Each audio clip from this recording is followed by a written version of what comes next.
O nosso convidado é o Dr. Manuel Cangundo, está nos nossos estúdios. Dr. Manuel Cangundo, bem-vindo aos nossos estúdios. Muito bem-vindo. Obrigado, Alexandre de Solombe. Boa tarde a si, boa tarde a todos quantos nos acompanham a esta hora.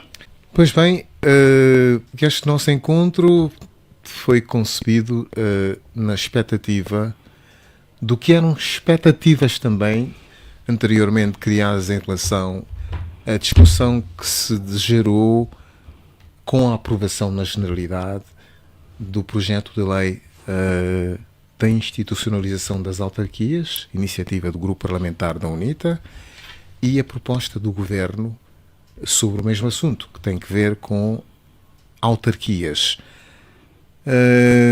Passadas algumas semanas, as expectativas foram criadas de programação, criou-se uma comissão que fosse trabalhar conjuntamente, comissão que integraria deputados do Grupo Parlamentar da UNITA, que teve a iniciativa de propor o projeto de lei de institucionalização e a integrar, portanto, os deputados do Grupo Parlamentar do MPLA que assumiram, portanto, tratar da proposta de lei vinda do Governo. Hoje, passadas algumas semanas, eu pergunto assim, quais são as suas expectativas em relação ao sucesso do alcance desta lei, da conclusão do pacote legislativo, como foi sendo o discurso nos anos ou nos meses que se passaram, que a Assembleia era a única responsável que não aprovava o tal faltoso projeto, a lei que estava em falta. E, portanto, quais são as suas expectativas hoje, algumas semanas passadas? Bom, mais uma vez agradeço a si, Solombe. Deixa-me dizer que as minhas expectativas são as mesmas de, pelo menos, a maioria dos angolanos. Então, são expectativas geradas por um sentimento generalizado, não é? Que muitos convencionam chamar por pessimismo, e portanto a maioria dos angolanos chamamos isso, na verdade, de um realismo baseado em factos fundados, quer, digamos, na experiência que temos por conhecer o nosso país, quer, digamos, em alguns elementos, em alguns aspectos trazidos mesmo à liça pelas leis, portanto, já aprovadas que compõem o pacote legislativo autárquico.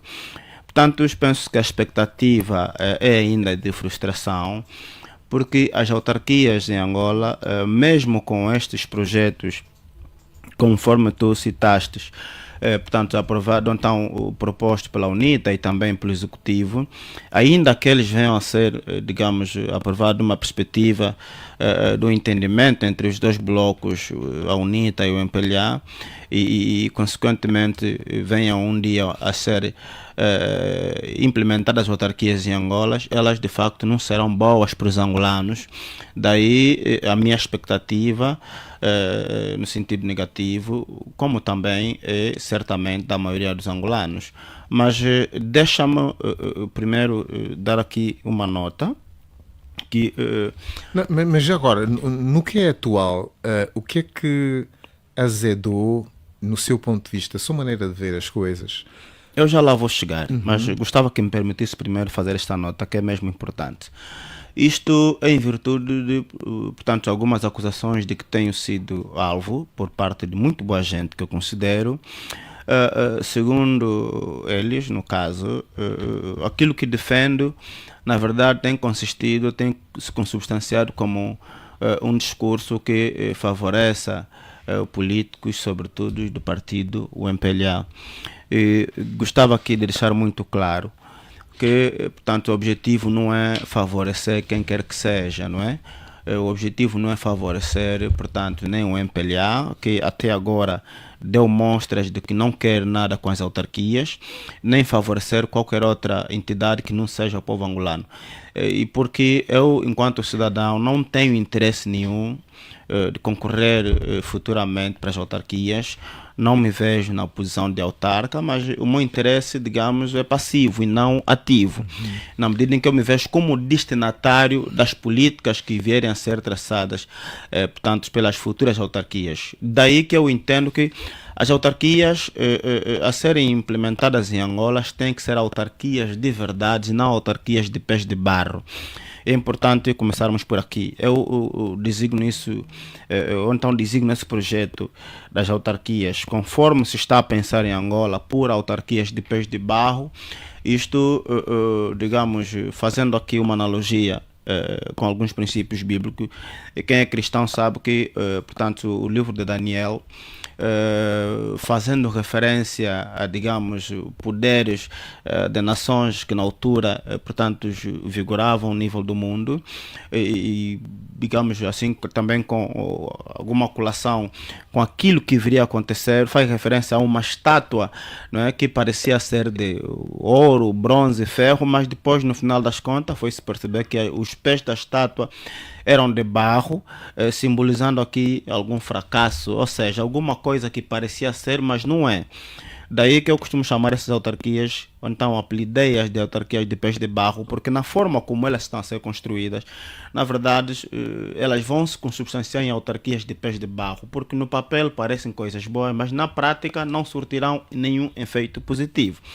Quais são os sinais que identifica que põe em causa... Eu já lá vou chegar. Quando me pergunta o que é azedou, na verdade tudo azedou, sobretudo desde que se começa a falar das autarquias, e vale lembrar que as autarquias em Angola começam-se a falar a partir de 1975, não é? Os próprios acordos entre a UNITA e o MPLA, que deram lugar, digamos, ao multipartidarismo, também já previam as autarquias, e mais precisamente, para os anos mais próximos de nós, da Constituição de 2010, também trouxe a questão das autarquias, mas infelizmente o que tem estado a faltar é a vontade de quem governa. Daí dizer que tudo azedou, porque quem governa nunca teve vontade, não é? E nunca terá vontade de implementar autarquias, porque tem uma estratégia, digamos, de manutenção do poder. E a olhar, sobretudo, para o quadro dos resultados das eleições gerais em 2022, não é? Portanto, isso dá mais do que certeza de que o MPLA nunca vai querer autarquias em Angola, porque significaria a perda do poder hegemônico. Eles têm outro discurso, dizem que ganharam na maioria dos municípios, embora os resultados daquilo que se sabe oficialmente não tenham sido publicados, dos municípios. Bom, que resultados são estes? Mas eles dizem com certeza quem tem boca fala o que quer. E aliás, o MPLA também é composto de pessoas não mudas, não é? Tem boca, falam o que quer, mas a realidade dos factos mostram o contrário.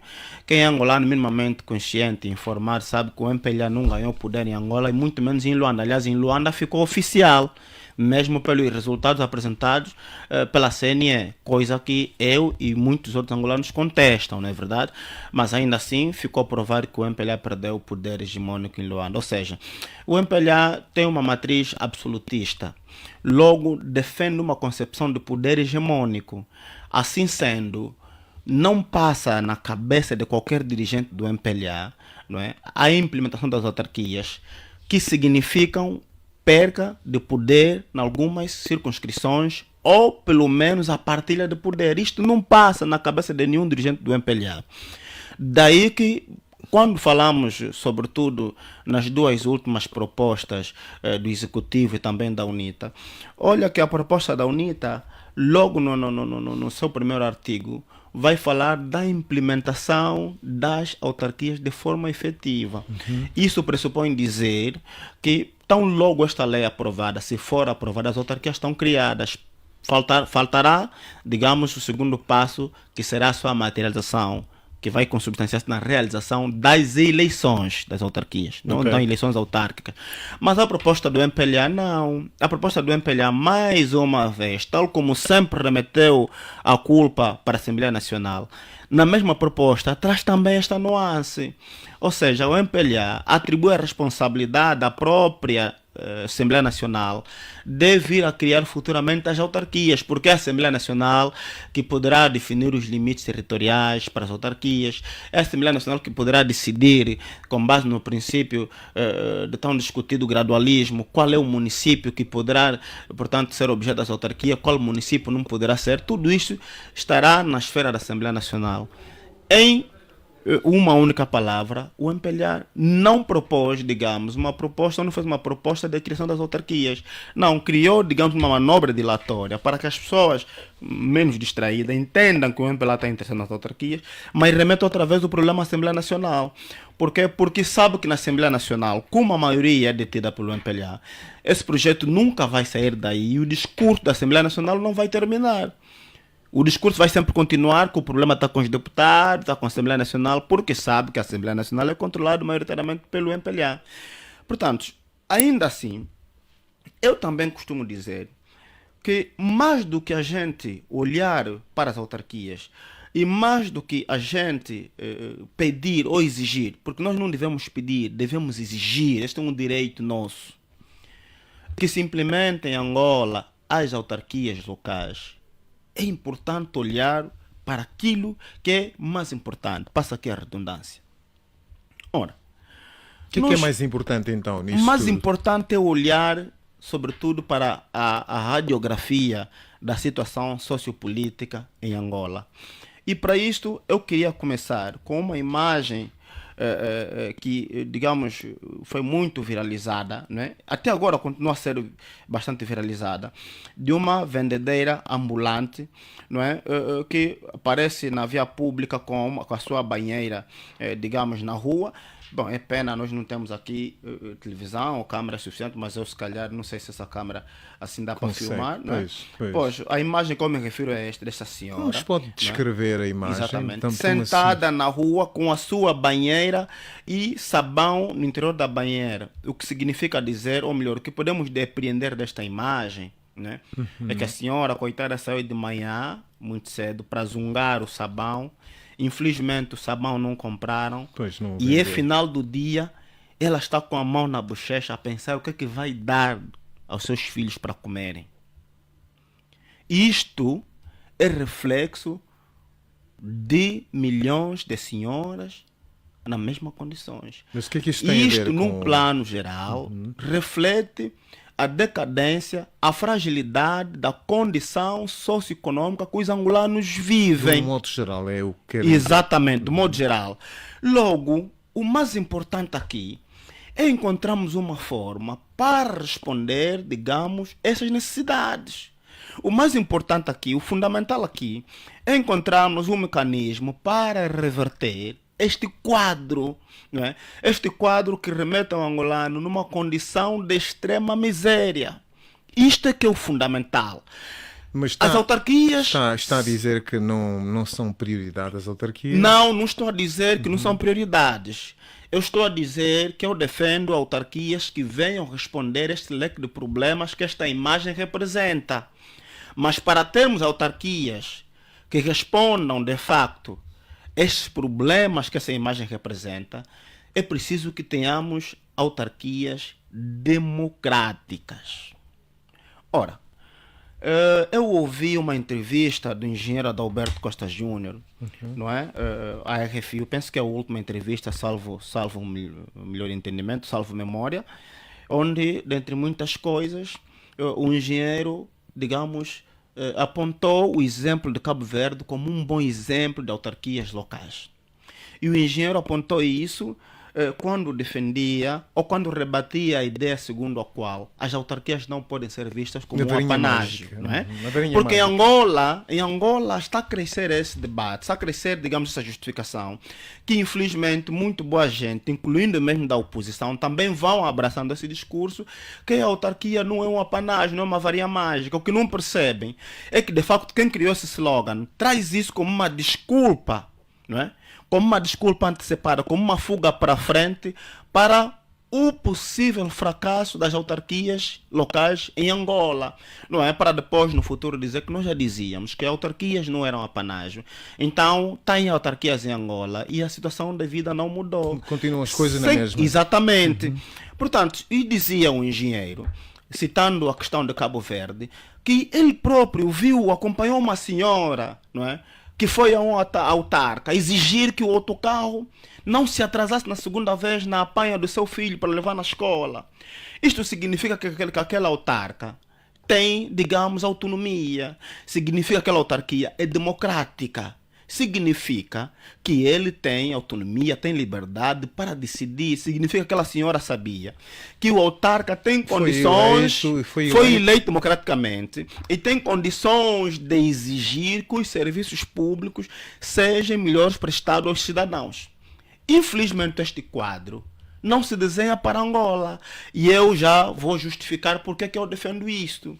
Ora, no quadro de várias leis, onde estão no espírito... As tais que foram aprovadas. Exatamente, de várias leis já aprovadas, que constituem o pacote legislativo autárquicos, existem muitos elementos, na verdade, que, lidos e compreendidos, e feito a hermenêutica que se impõe, não é, fazem depreender que nós não teremos autarquias nem democráticas, não teremos autarquias com autonomia e, pelo contrário, estaremos aqui diante de uma hierarquia entre o poder central e as autarquias locais. É preciso notar que, conforme se desenha o quadro legislativo autárquico em Angola, as autarquias é para serem só nos municípios, não é? E veja que nos termos da tutela administrativa, quem vai exercer a tutela administrativa vai ser o Presidente da República, com uma entidade por ela indicar. Quando nós vamos fazer uma pesquisa, fazemos um estudo comparado, olhando para Portugal, o próprio Cabo Verde, nós encontramos uma dissonância, sobretudo, nesse princípio da tutela administrativa. Por exemplo, dentre as várias coisas que nós consideramos como vício, entenda, o caro jornalista e as pessoas lá fora, que nós encontramos primeiro o princípio da não consignação. Este princípio da não consignação... O que é que isto quer dizer? Já lá vou chegar. Já lá vou chegar. Mais simples. Está vertido no artigo 6 da Lei 13/20, de 14 de maio, não é? Que é a lei que estabelece o regime jurídico de financiamento das autarquias. Este princípio, de resto, dispõe que as autarquias estão proibidas de afetar qualquer recursos. Eu vou sublinhar isto.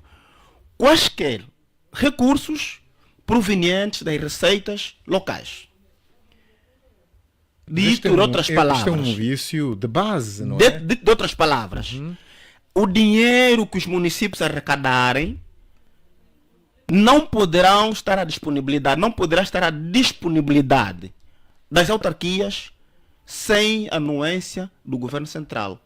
Ou seja, este dinheiro tem que ir primeiro para o governo central, para o Tesouro Nacional, e de lá é onde vai se ver uma fatia para mandar no município. Mas isto quando comparado com as outras realidades, não é assim que funcionam as coisas? Mas nem devia ser assim que funcionam. Porque se eu tenho uma autarquia autônoma, primeiro, eu devo contar com aquilo, não é, que é o arrecado. E quando me faltar, vou recorrer ao princípio da subsidiariedade, onde o governo central vem fazer, digamos, uma adição. Isto ocorre em Portugal, acontece em Brasil, acontece nos Estados Unidos, acontece em todas as paragens onde existe um sistema realmente democrático. Este é o primeiro caso. Nós depois vamos ter o princípio da ratificação dos atos públicos. Este princípio está vertido no artigo 16 da Lei 21, no artigo 16 da Lei 21/19 de 20 de setembro, que é a Lei da Tutela Administrativa. O que este princípio dispõe?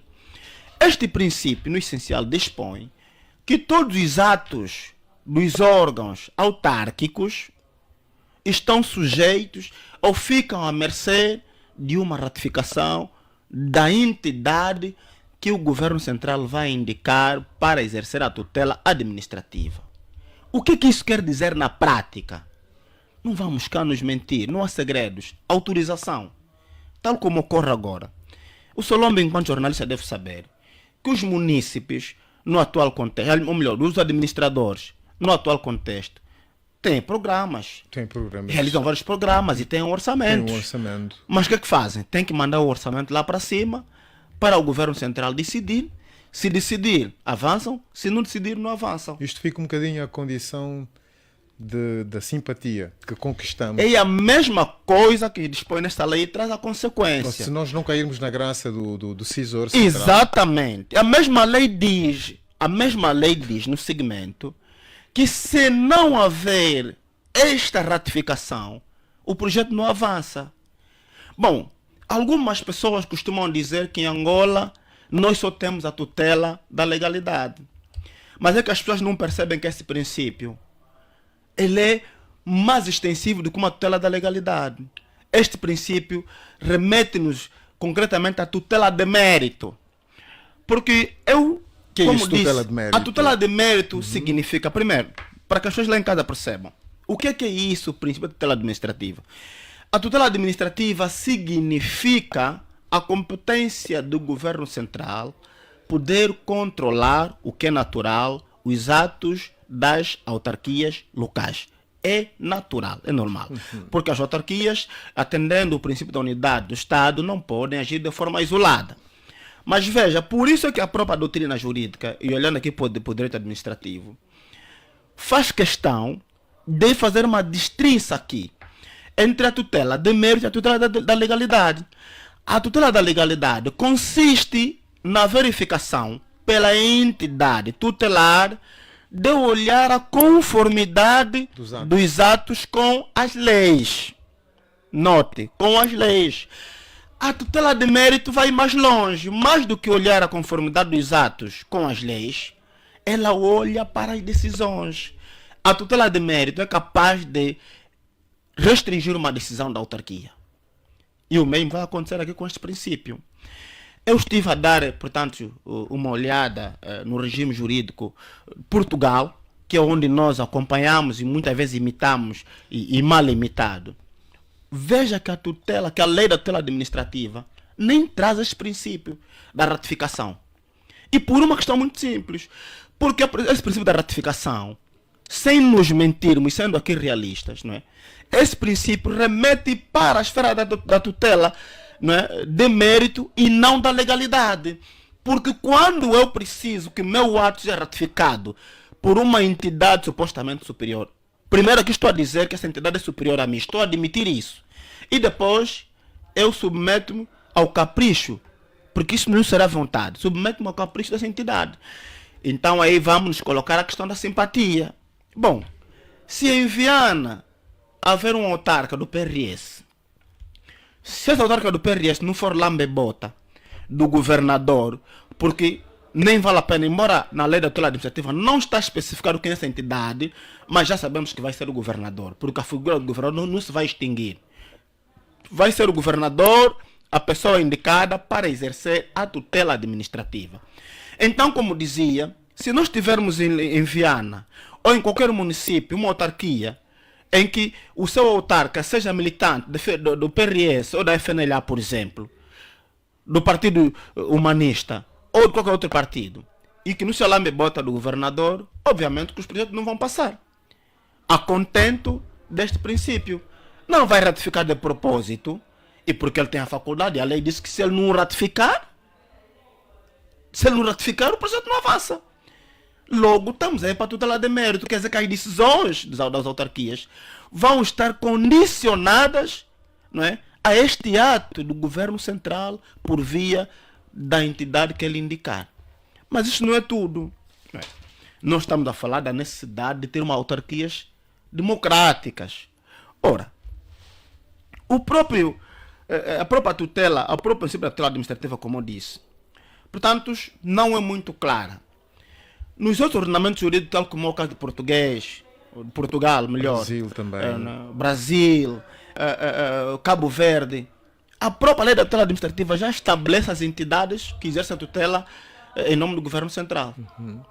Ministério das Finanças e o Ministério das Finanças ou da Economia, salvo erro.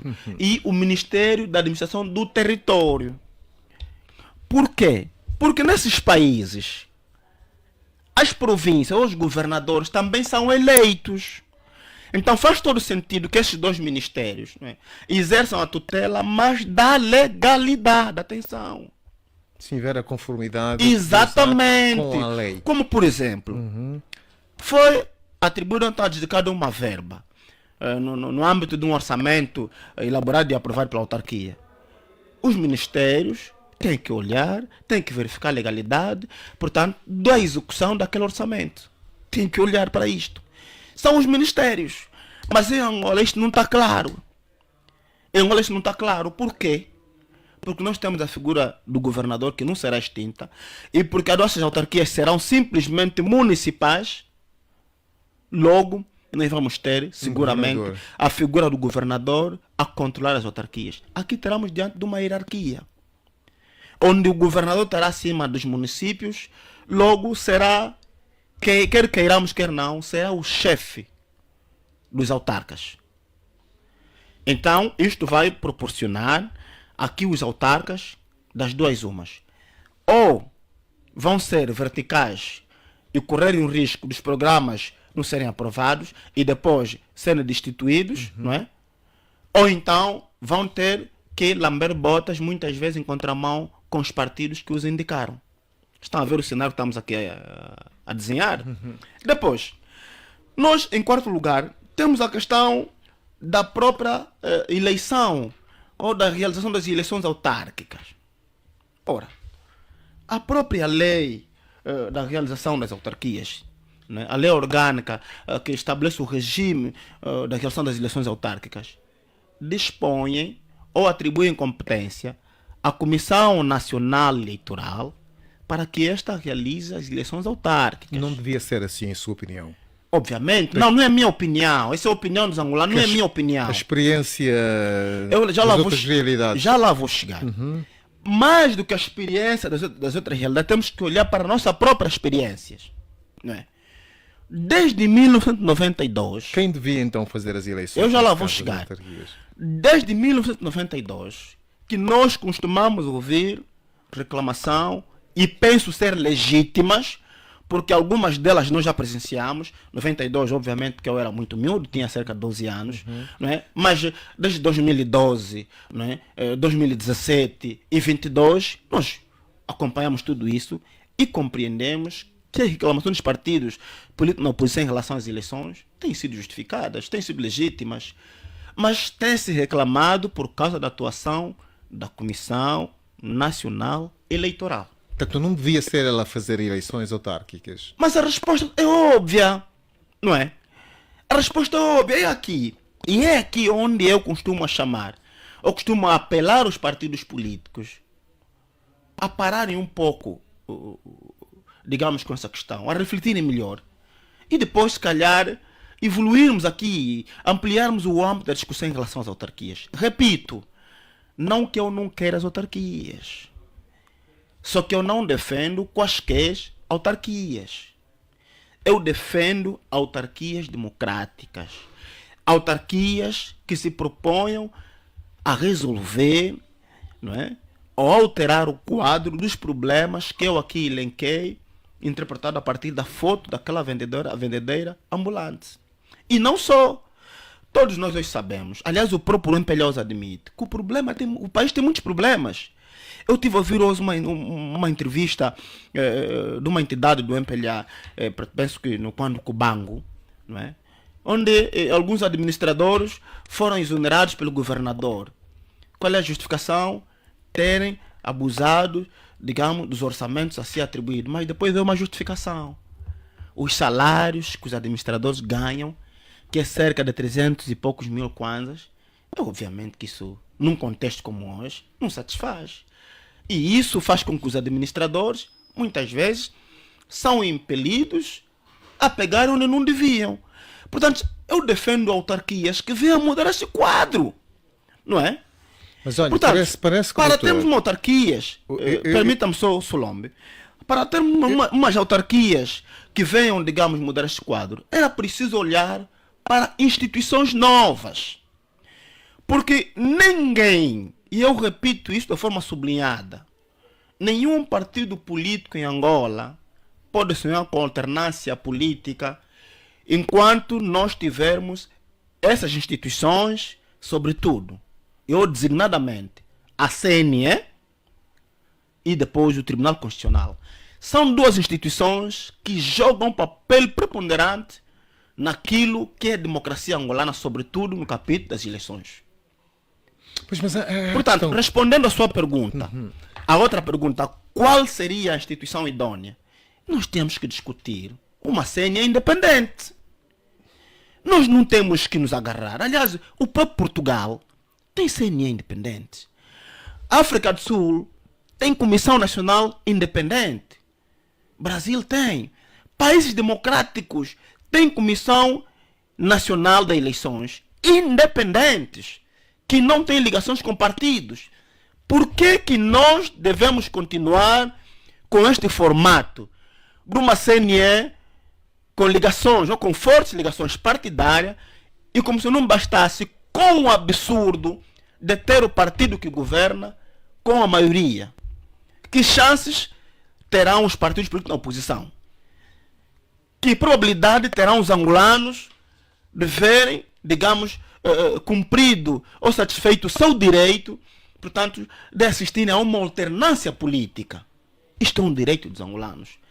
Portanto, nesta altura... Doutor Cangundo, eu vejo na condição, perante as perguntas que coloca, os questionamentos que faz, vejo-me numa situação tão problemática que, se fôssemos a ter em conta tudo isso que evocou, que elencou, eventualmente nunca pudéssemos sonhar tão cedo em eleições, talvez num contexto político diferente do que nós estamos a viver, de uma situação de desequilíbrio por parte de quem tem o poder.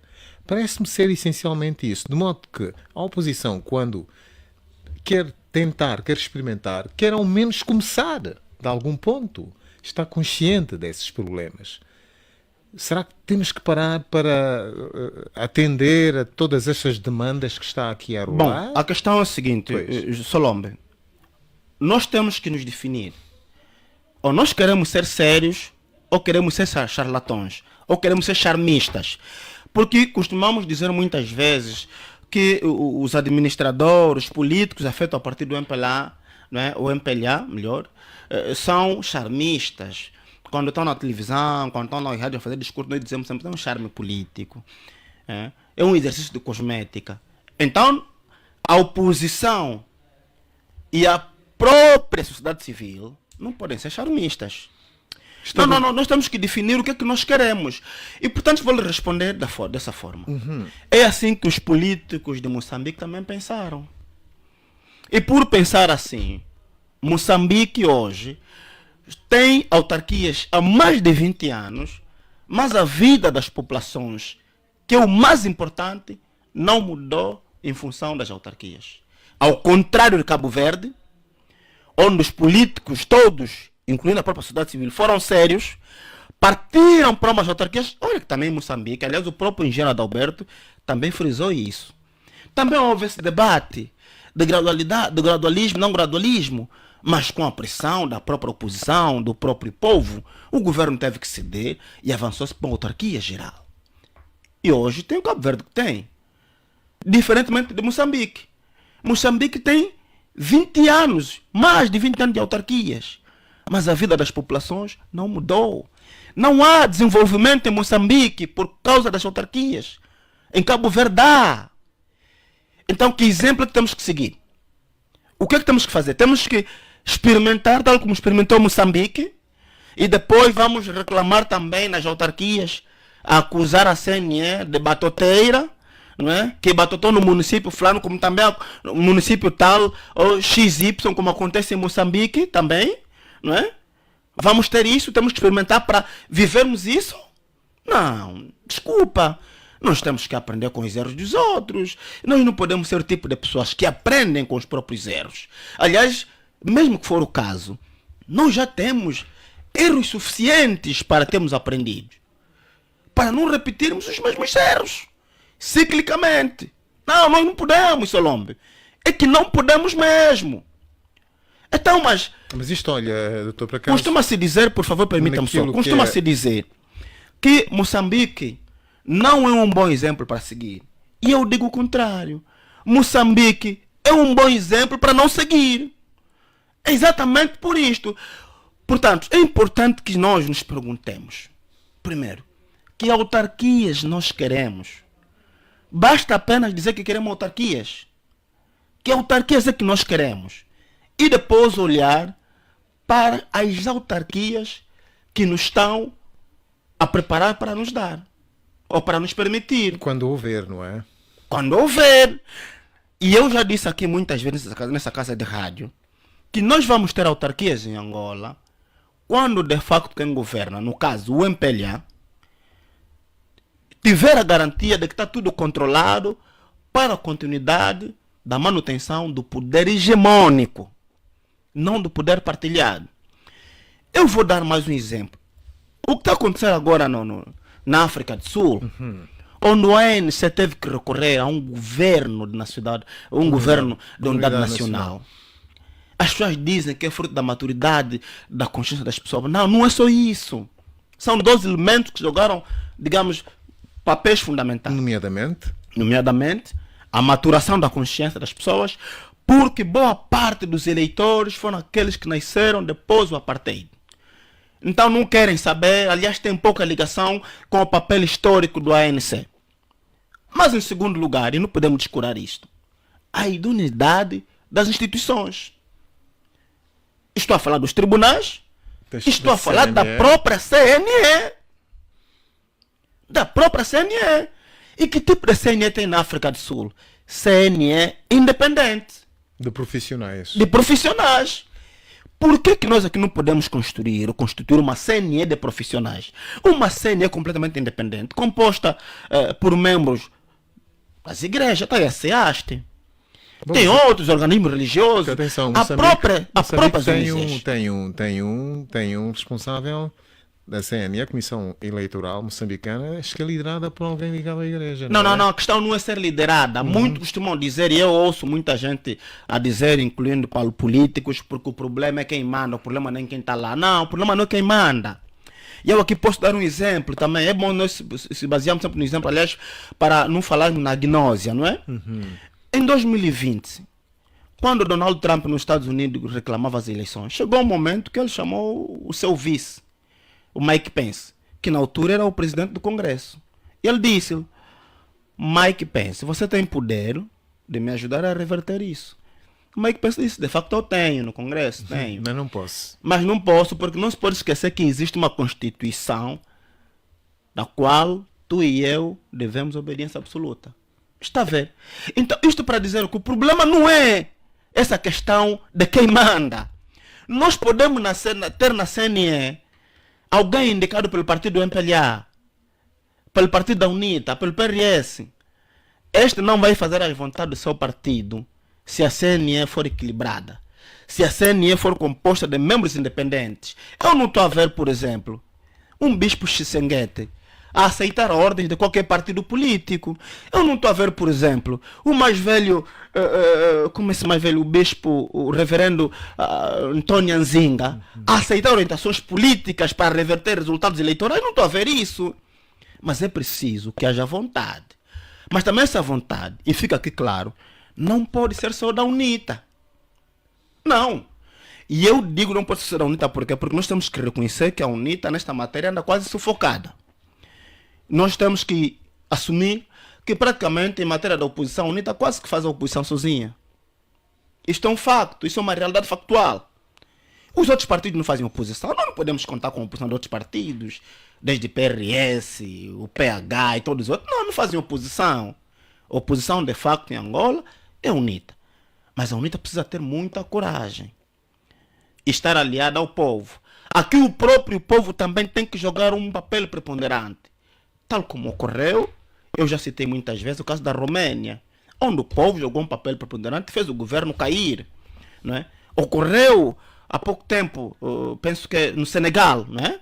No Senegal, onde o povo pressionou, digamos, o presidente Macky Sall, que queria adiar as eleições, prendeu o líder da oposição, mas o povo saiu às ruas.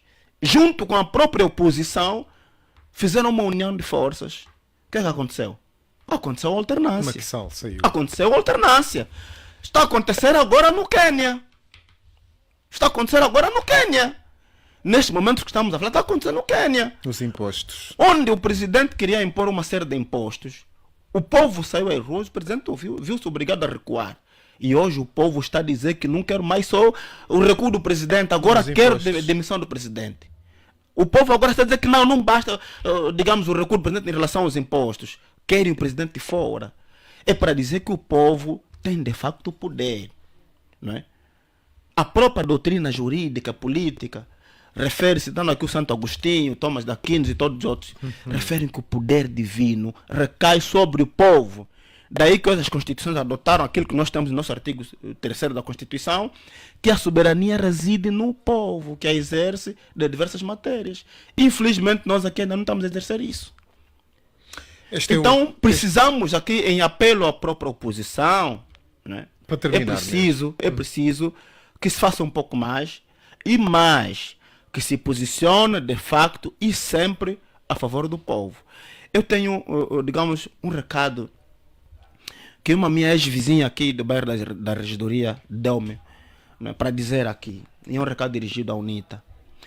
Eu vivi aqui na regidoria durante alguns anos. Eu há dias fui lá visitar os meus contemporâneos e encontrei algumas pessoas e disseram: foge, meu Deus, nós só estamos a contar com a UNITA. Que a UNITA não nos decepcione. E isto vem, digamos, em alinhamento àquilo que disse aqui, que infelizmente, do ponto da oposição, a UNITA está quase sufocado.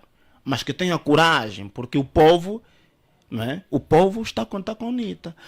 Agora, a UNITA, por favor, e se os outros partidos da oposição também quiserem alinhar-se, pensem bem no tipo de autarquias pelas quais se está a lutar em Angola.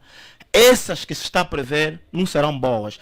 E vai fazer com que um dia, se acontecer da forma como elas estão a ser previstas, a própria oposição vai levar melhor, um fardo muito pesado. Vai ser culpabilizado pela própria população.